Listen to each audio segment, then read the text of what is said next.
এবারের ঈদটা ছিল আমার জীবনের খুবই অন্যরকম একটা ঈদ, কারণ 29 বছরের প্রথমবার আমি আমার বেস্ট ফ্রেন্ড পুনির সাথে এবারের ঈদের দিন কাটিয়েছি। তবে এই ঈদে ঘটনা এবং দুর্ঘটনা দুটোই ঘটেছে অনেক বেশি। এক ঈদে 2-3বার শুধু রোড অ্যাক্সিডেন্টই করেছি, এবং বেশ ভয়ানক রোড অ্যাক্সিডেন্ট। কি হলো চলুন আপনাদেরকে আগে দেখাই প্রথম অ্যাক্সিডেন্টের কথা। আয় বাবু, এদিকে তাকাও, কি হয়েছে? মিউজিক্যাল সিএনজি পাইছো? আমাদের গাড়ি রাস্তার মধ্যেখানে নষ্ট হয়ে গেছে, গাড়ির ব্রেক অয়েল সব পড়ে যাচ্ছে। সুতরাং আমরা নেমে এখানে নো ম্যানস ল্যান্ডে দাঁড়ায় আছি। এই হচ্ছে আমাদের খালা আমাদের সাথে যাচ্ছে। এখন আমাদের সিএনজি করে যাইতে হবে। কোথায় জানি যাচ্ছি আমরা, বুঝলেও গেছি নরসিংদী। হ্যাঁ, কোথায় যাচ্ছি? নরসিংদী তো চলে আসছি। This is Narsingdi.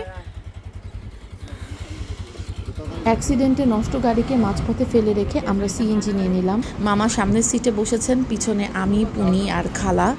এই সিএনজিগুলো জানি না কেন ঢাকার সিএনজির চাইতে বেশ প্রসারিত, আর ভেতরে অনেক জায়গা।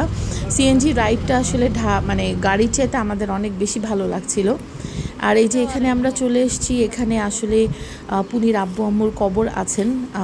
আঙ্কেল আন্টির কবরের কাছে দোয়া পড়ার জন্য আমরা এসেছিলাম। এই জায়গাটা খুব ছিমছাম, খুব সুন্দর, খুব শান্তিতে ভরা। আর এই হচ্ছে পুনিদের বাড়িটা। মজার ব্যাপার হচ্ছে সম্পূর্ণ বাড়িটা কিন্তু মাটি দিয়ে তৈরি, শুধুমাত্র ছাদগুলো টিনের, বাকি সমস্ত দেয়াল সব কিছু মাটির তৈরি। মেঝেতে হচ্ছে সিমেন্টের ঢালাই করা। তো এখানে প্রচণ্ড ওয়েদার খারাপ ছিল, বৃষ্টি আসবে করছিল, এবং বাড়িতে এখন কেউ থাকে না, কেবল কাজের মানুষেরা থাকে। কেউ গেলে ওনারা রান্নাবান্না করে রেডি রাখেন। আর এই জানালাগুলো মামা বসিয়েছেন, এত সুন্দর জানালাগুলো, আমার এত পছন্দ হয়েছে।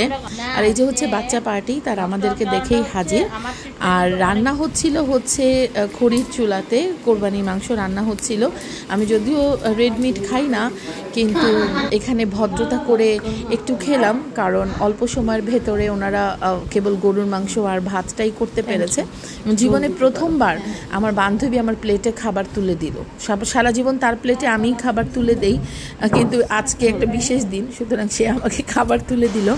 খাওয়া শেষ হতে না হতেই বৃষ্টি শুরু। প্রথমে একটু করে শুরু হলো, তারপরে যে বৃষ্টি, এরকম বজ্রপাত আমি আমার পুরো জীবনে দেখিনি। চোখের সামনে দেখলাম যে বিশাল বড় কাঁঠাল গাছের ওপরে বাজ পড়ে গাছটা 2 ভাগ হয়ে ভেঙে পড়ে গেল, এবং এরকম বৃষ্টি প্রায় 3-4 ঘন্টা হয়েছে। বিদ্যুৎও চলে গেছিল। বৃষ্টির কারণে বাসার সামনে একেবারে পানি জমে গেছিলো। তবে প্রচণ্ড গরম ছিল, বৃষ্টিটা হয়ে খুবই ভালো হয়েছে। এবং এত বৃষ্টি যে আমাদের ঢাকায় রওনা করার সময়টা পার হয়ে যাচ্ছিল, কিন্তু বৃষ্টির জন্য আমরা বের হতে পারছিলাম না। এদিকে ততক্ষণে আমাদের ড্রাইভার সাহেব নষ্ট গাড়ি ঠিক করে তিনি আবার এখানকার উদ্দেশ্যে রওনা দিয়েছেন। তিনি আসলে তারপরে আমরা বের হব, এরকম ইচ্ছাই ছিল। পুনি ঘরের ভেতরে ঘুম, সে উঠবে না, সে কিছু করবে না, বৃষ্টিও দেখবে না, সে জাস্ট ভাত খেয়ে ঘুমিয়ে গেছে। আমি বারান্দায় একা দাঁড়িয়ে বৃষ্টি দেখছিলাম। এই সময় হয়তো বারান্দায় থাকাটা ঠিক না, এত বাজ পড়ছিল, কিন্তু তারপরও এত ভালো লাগছিল। এই যে আমাদের যাওয়ার সময় প্রায় হয়ে গেছে, এটা সন্ধ্যা 6টার ভিডিও। বৃষ্টিতে চারিদিকে কাদা এবং পানি, এর ভেতরেই আমরা ডিসাইড করলাম যে রওনা হওয়ার সিদ্ধান্তটা ভুল ছিল, কারণ আমাদের গাড়ি কাদায় পড়ে গেছিল। কিন্তু যাই হোক, শেষ পর্যন্ত আল্লাহর রহমতে আমরা সেটা থেকে বের হতে পেরেছিলাম। আর এই যে আমরা যে চলে যাচ্ছি, বাচ্চারা চলে আসছে আমাদেরকে বিদায় বলার জন্য। ওরা সারাদিন আমাদের সাথেই ছিল। ঈদের সালামি পেয়ে একজন বাচ্চা কি খুশি, সব মজা কিনতে যায়। মাঝপথে আমরা মাগরিবের নামাজের বিরতি নিলাম, তারপরে চা খেলাম। এই চাও বৃষ্টির দিনে একটা অন্যরকম এক্সপিরিয়েন্স ছিল। প্রথম অ্যাক্সিডেন্টের পরে গাড়ির ব্রেক অয়েল লিক করছিল, তাই গাড়ি ছেড়ে দিয়ে আমরা সিএনজি করে বাড়িতে গেছিলাম।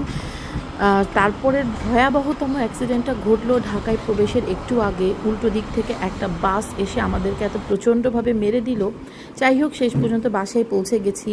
বাসায় পৌঁছে রাস্তার কুকুর বেড়ালদের জন্য খাবার রান্না করেছি, এবং তারপর বান্যবতী একটু ভাব দেখাচ্ছিল, বাচ্চাদের সবাইকে আদর করছিলাম। রাস্তার কুকুরদেরকে খাওয়ানোর পরে মনে হলো যে আমার নিজের সারাদিন ভালোভাবে কিছু খাওয়া হয়নি, আমার তো একটু ঈদের খাবার খাওয়ার দরকার। ভাবছিলাম ফুড পান্ডা করব, তার আগেই দেখি আমার বন্ধু রাহাত আমার জন্য খাবার পাঠিয়েছে। ওর সাথে আমার সারাদিন কথা হয়নি, তারপরও কেন যেন তার মনে হয়েছে ঈদের দিন নিশ্চয়ই আমি রান্না করব না, খাবো না। আমি বাসায় এসে দেখি অলরেডি দারওয়ানের কাছে ফুড পান্ডার পার্সেল চলে এসছে, বাটার চিকেন আর নান। সাথে ছিল ফ্রাইড রাইস। মানে ঈদের দিন আমাকে মনে করে যে কেউ খাবার পাঠিয়েছে, এই ব্যাপারটা আমার দিন শেষে মনটাই ভালো করে দিয়েছে। এই ছিল আমার এবারের ঈদ। তারপর আপনাদের ঈদ কেমন গেল কমেন্ট করে জানাবেন অবশ্যই।